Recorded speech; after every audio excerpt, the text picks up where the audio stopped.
एक धारावाहिक जो आपकी जिंदगी बदल देगा। बाबूसा मेरे भगवान।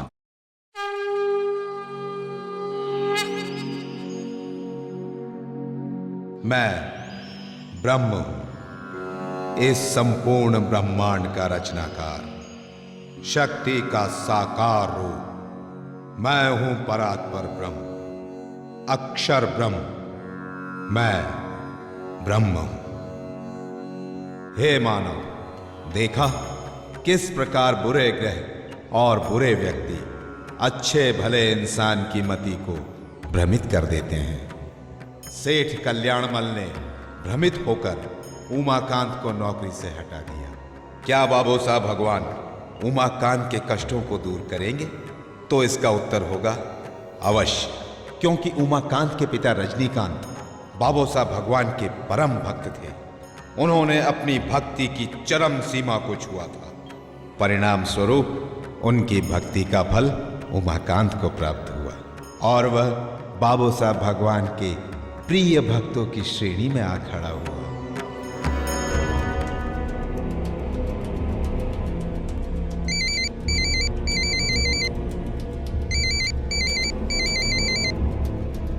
हेलो उमा भाई, मैं आपकी दुकान पर आया था पर आप वहाँ मिले नहीं। अरे आनंद भाई, आप दुकान पे मैं आप वहाँ क्या कर रहे हैं? मैं तो अभी घर पे हूँ। अच्छा, इधर से गुजर रहा था, मैं सोचा कि मैं आपसे मिल लूँ। अच्छा, आप कैसे हैं? मैं बिल्कुल ठीक हूँ।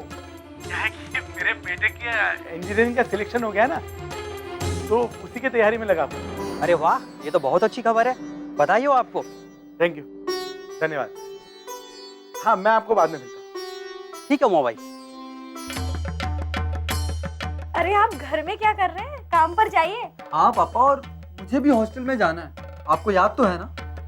हाँ हाँ, याद है।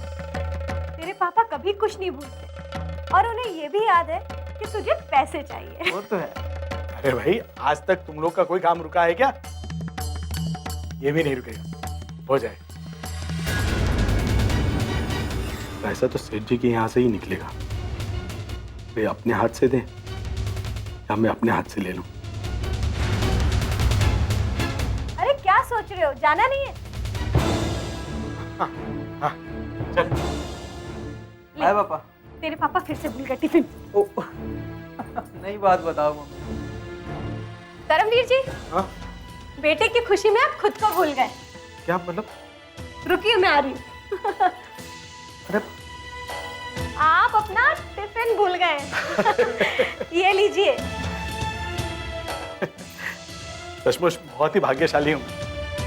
देखते ही देखते मेरा जीवन कहाँ से कहाँ पहुँच गया। सचमुच बहुत खुश हूँ। ये सब कल्याण सेठ की कृपा है।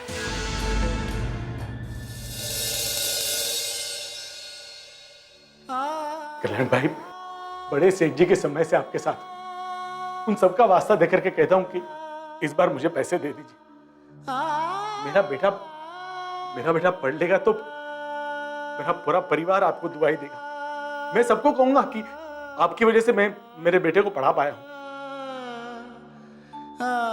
पर मुझे सहायता कर दीजिए कल्याण।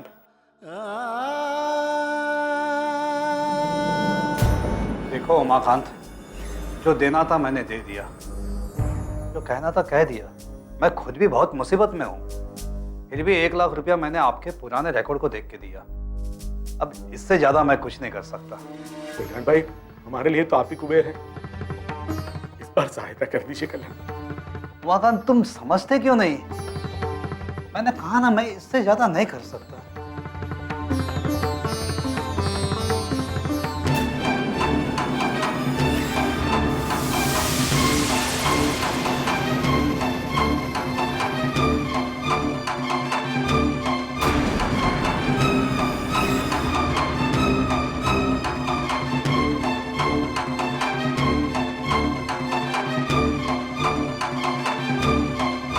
ठीक है सेठ जी,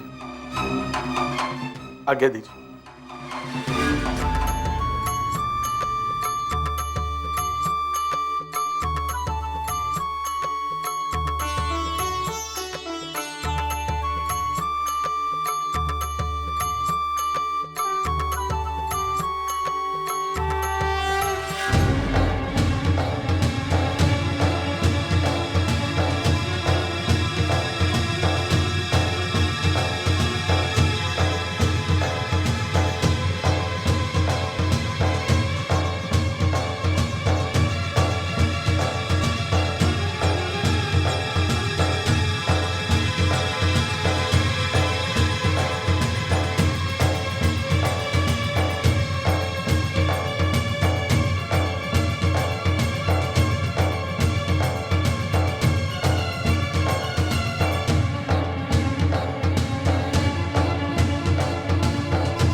मिलता हूँ कल।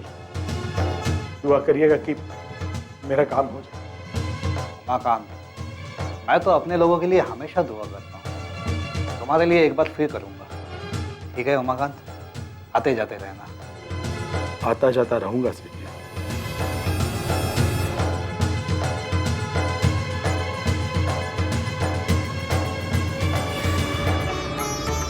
हे ईश्वर, मुझे इस संकट से उबारो।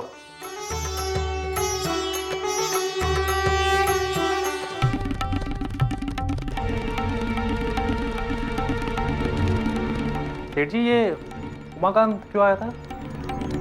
बैठो, बताता हूँ।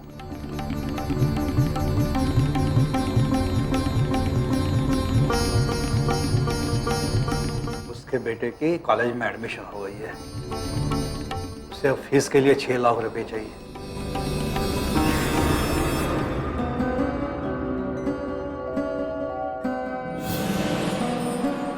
नारायण नारायण। प्रणाम देव ऋषि। इस सृष्टि पर आपकी कृपा दृष्टि बनी रहे संकट मोचन। नारायण नारायण। कल्याण सेठ भी उचित ही कह रहे हैं कि उन्हें व्यापार में हानि हो रही है, और उमाकांत की भी मुश्किल अपनी जगह है ही कि उसे अपने पुत्र के लिए धन चाहिए ही चाहिए। अब देखना यह है कि उमाकांत और कल्याण सेठ के बीच बाबोसा क्या उपाय करते हैं। देव ऋषि, एक भक्त है और एक भक्त का आश्रित। बाबोसा को ऐसा उपाय करना होगा कि दोनों के मन को संतोष मिले, दोनों का मन शांत हो और दोनों के दुख दूर हो। नारायण नारायण। सत्य वचन पवन पुत्र, सत्य वचन। अब मुझे आज्ञा दे।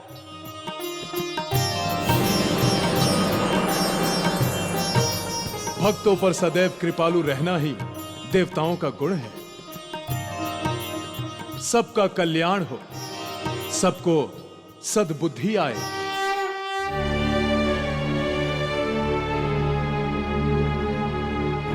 आशा, आशा, हम यहाँ आए अंदर। लो। क्यों भाई, तैयारियां चल रही है तुम्हारी निकलने की? हाँ पापा, बस तैयारियां तो चल ही रही हैं। पर मैं सोच रहा था कि कभी आप दोनों को छोड़कर गया नहीं ना, थोड़ा अजीब लगा। ज्ञान पाने के लिए घर तो छोड़ना पड़ेगा ना बेटा। और हाँ, इसका पैसों वाला काम भी हो गया है। जेठ जी ने आज रात को मुझे बुलाया है बाकी के पैसे लेके जाने के लिए। जेठ जी अनुराग की बड़ी तारीफ कर रहे थे, कह रहे थे उमाकांत भाई तुम तो बच्चों की ओर से मुक्त हो गए। पापा आप भी। सेठ जी ने 1 लाख रुपया उस दिन दिया था, बाकी का आज दे रहे हैं। हे भगवान, हमारे कल्याणमल सेठ हमेशा आबाद रहे, उनका कभी कोई भी बाल पाका ना बचे।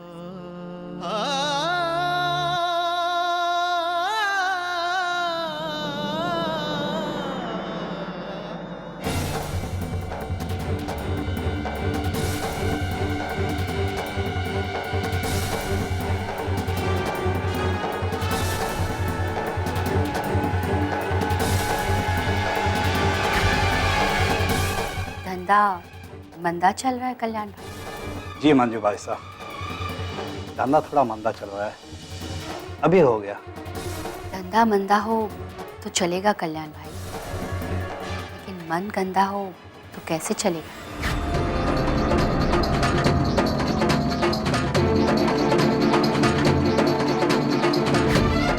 संकट में ही तय होता है किसमें कितनी सच्चाई है और किसमें कितनी बुराई,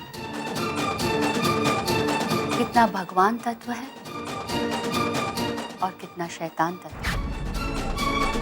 आप अपने आसपास नजर दौड़ाइए, देखिए इन बीच आपने किसी गलत व्यक्ति के साथ मेल मुरव्वत तो नहीं किया, किसी का दिल तो नहीं दुखाया,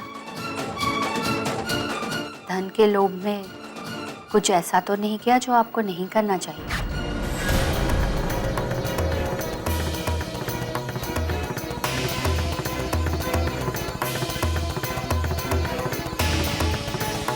उमाकांत, मैं बाबू साहब भगवान की कसम खाकर कहता हूँ, इस समय मेरी हालत ऐसी नहीं है कि मैं आपकी कोई मदद कर सकूं। मेरे बेटे की जिंदगी का सवाल है कल्याण भाई। मैंने 30 साल आपके यहाँ नौकरी की है, आपकी सेवा की है कल्याण भाई।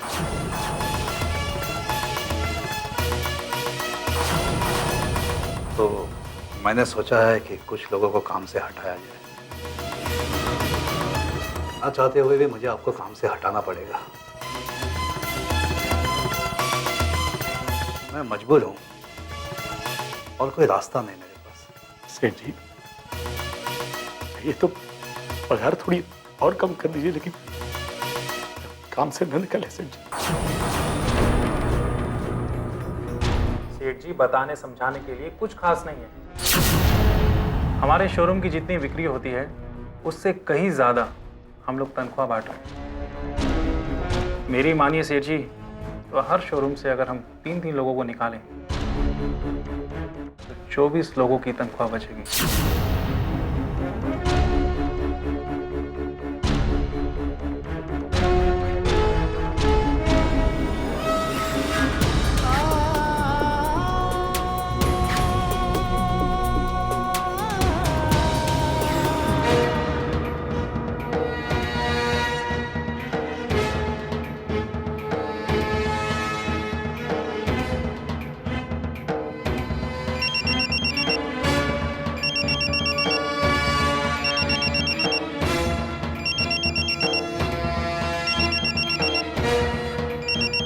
सेठ जी, इस वक्त? सेठ जी, इतनी रात में क्या बात है? जरूरी काम के लिए रात और दिन नहीं देखी जाती मैनेजर साहब। सेठ जी, बोलिए ना, क्या बात है? एक बात मेरी ध्यान से सुनिए, कल से तुम काम पर नहीं आओगे।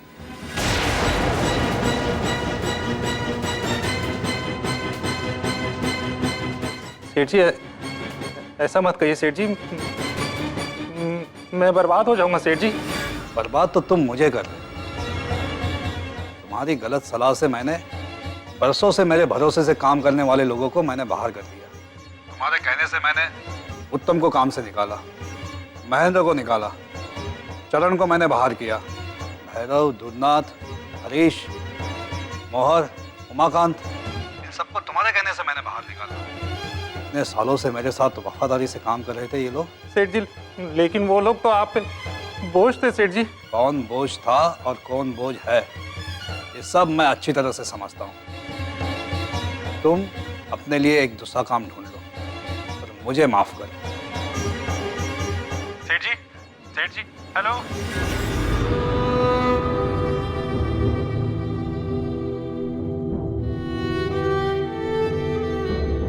कल सबको वापस बुलाना है और उमाकांत को उसके बेटे के लिए पैसे देने हैं। हमने कितना अधर्म किया, अपने फायदे के लिए 30 साल के संबंध को तोड़ दिया। बाबा साहब क्षमा करे, मैंने उमाकांत के साथ उचित नहीं किया।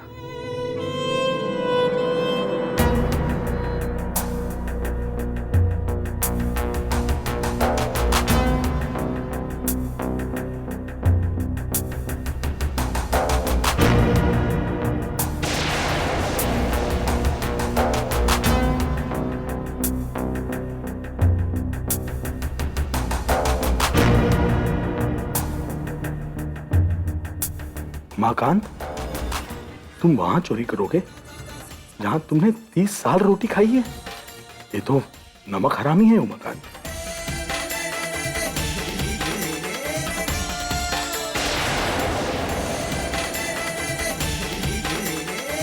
अरे आप घर में क्या कर रहे हैं? काम पर जाइए। हाँ पापा, और मुझे भी हॉस्टल में जाना है। आपको याद तो है ना? हाँ हाँ, याद है। तेरे पापा कभी कुछ नहीं भूलते। नहीं नहीं, ये मुझसे नहीं हो सकता। ये काम मैं नहीं कर सकता। ये तो पाप है। मैं तो कर्मवीर हूं, चोरी कैसे कर सकता हूं?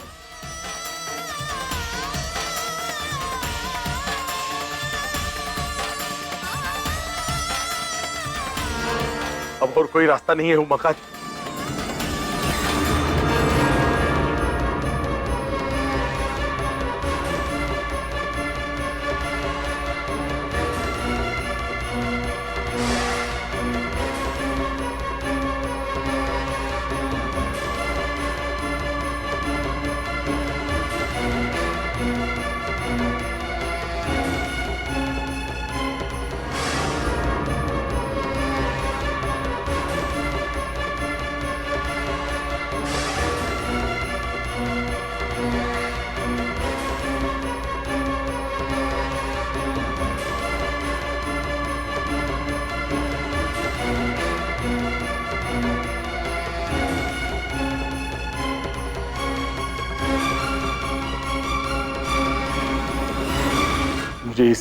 नीच काम के लिए क्षमा कर दीजिएगा सेठ जी।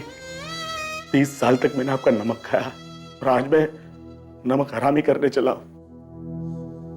कोई रिश्तेदार, कोई नातेदार से मैं मदद नहीं मांग सकता। मेरे पास कोई उपाय नहीं है, क्षमा कीजिएगा सेठ जी।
बाबा साहब भगवान, मेरे घर चलिए, इस पापी का घर पवित्र कीजिए। यहां आपकी क्या आवश्यकता है?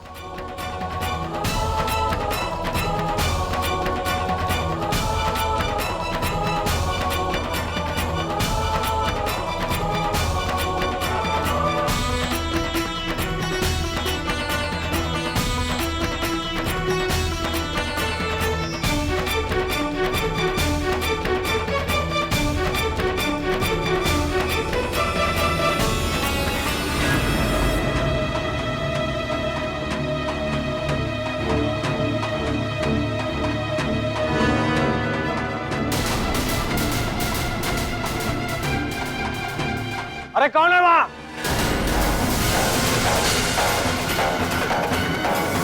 बोलता क्यों नहीं?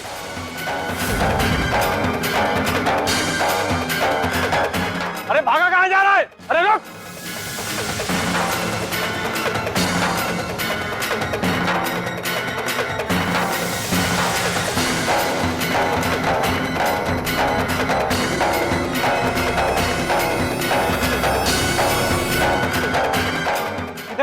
इधर ये जा रहा है, आ जाओ।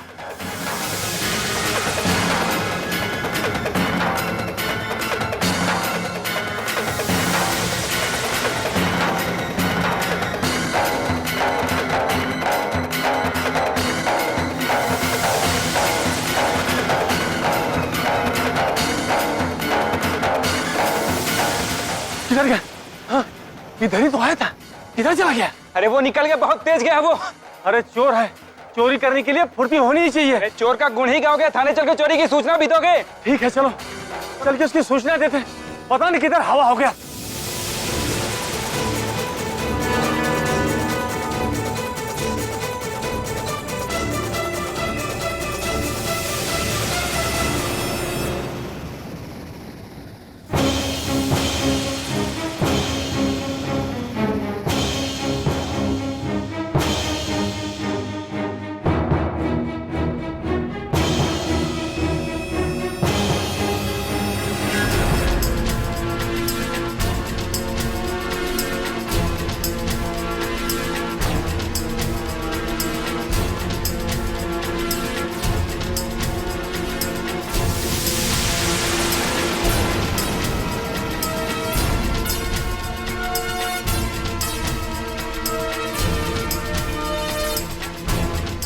आज हम धन्य हो गए जो आपने हमें अपनी सेवा का मौका दिया। हाँ भाई साहब, कल सुबह 6 बजे भगवान बाबोसा की मूर्ति स्थापना का मुहूर्त है। तब तक आप थोड़ा विश्राम कर लीजिए। ठीक। जय जय बाबा।